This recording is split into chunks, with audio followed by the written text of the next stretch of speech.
Assalamualaikum warahmatullahi wabarakatuh. Saya Farah Bilaiza, NIM 1965511, mata kuliah Sistem Terdistribusi dan Keamanan, kelas E. Pada video kali ini saya akan menjelaskan gambaran secara umum tentang sistem terdistribusi.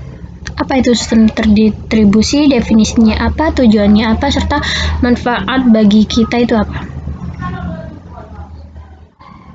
Nah, definisi pada sistem terdistribusi ini yaitu sistem yang terdiri atas beberapa entitas komputas yang saling terhubung dan saling berkomunikasi dan berkoordinasi lewat pesan untuk mencapai tujuan yang sama dan dilihat sebagai sebuah sistem tunggal.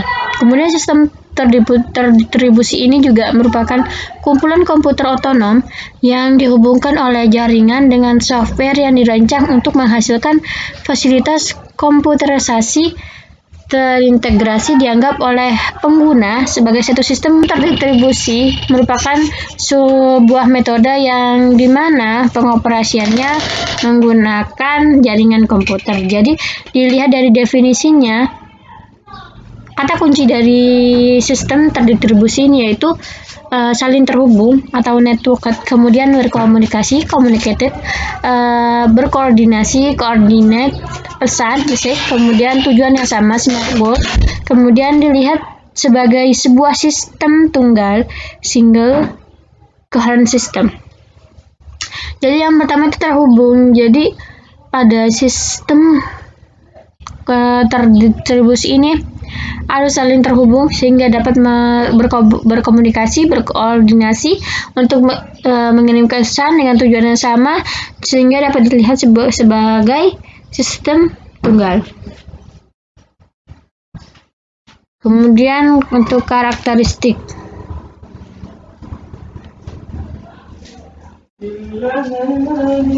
Karakteristiknya di sini ada 6. Yang pertama resource, access, dan sharing. Kemudian openness, keterbukaan, concurrency, scalability, fault tolerance, transparency. Untuk resource, access, and sharing, di sini karakteristik ini menentukan siapa yang dapat mengakses sebuah resource dalam sebuah sistem terdistribusi.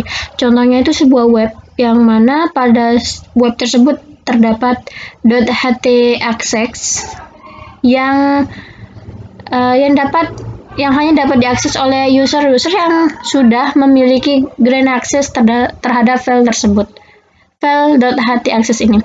Kemudian untuk openness, keterbukaan dalam karakteristik sistem terdistribusi ini yaitu sebuah sistem yang dapat mengembangkan fleksibilitas terhadap peningkatan kinerja sebuah sistem.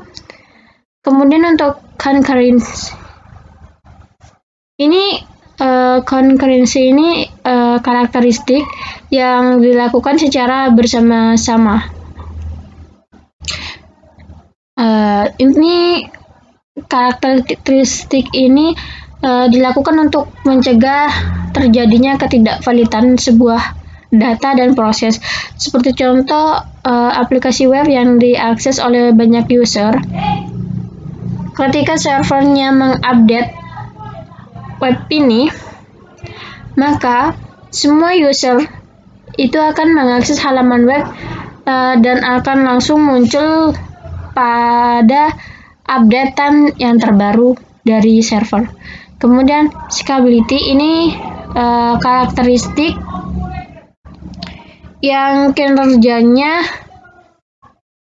harus ditingkatkan tanpa mengubah komponen-komponen di dalamnya. Ini contohnya juga aplikasi web yang digunakan oleh banyak user untuk mencegah terjadinya overload atau sistem down, maka harus melakukan upgrade prosesor dan RAM. Dalam proses upgrade ini, komponen dalam web tersebut tidak perlu dirubah, hanya saja dilakukan upgrade terhadap prosesor dan RAM-nya saja. Kemudian fault tolerance, toleran kesalahan. Kemudian transparency. Jadi karakteristik pada sistem terdistribusi ini ada 6. Ini karakteristik secara umum. Kemudian infrastruktur.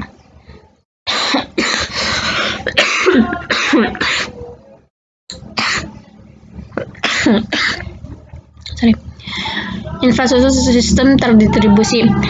Infrastruktur ini di sini ini fasilitas, sistem fasilitas. Jadi yang ada pada sistem terdistribusi itu yang harus ada itu jaringan komputer. Kemudian berbagi perangkat keras dan perangkat lunak, hardware dan software. Kemudian user yang saling terkait dalam jaringan. Kemudian manfaat. Manfaatnya juga ada 5. Yang pertama yaitu data sharing, yang mengizinkan user untuk dapat mengakses data yang sama. Kemudian device sharing, mengizinkan user untuk dapat mengakses perangkat keras yang sama. Yang perbedaannya data sharing, device sharing. Data sharing ini software, kemudian device sharing karena device suatu perangkat, maka di sini hardware. Kemudian communication ini mengizinkan user untuk dapat melakukan komunikasi jauh lebih mudah. Jadi manfaat dari sistem terdistribusi ini ada communicate, yang mana dengan adanya sistem terdistribusi ini komunikasi itu jauh lebih mudah. Kemudian flexibility. Kemudian multi-user computing.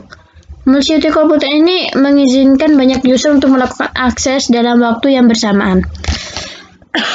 Kemudian tujuan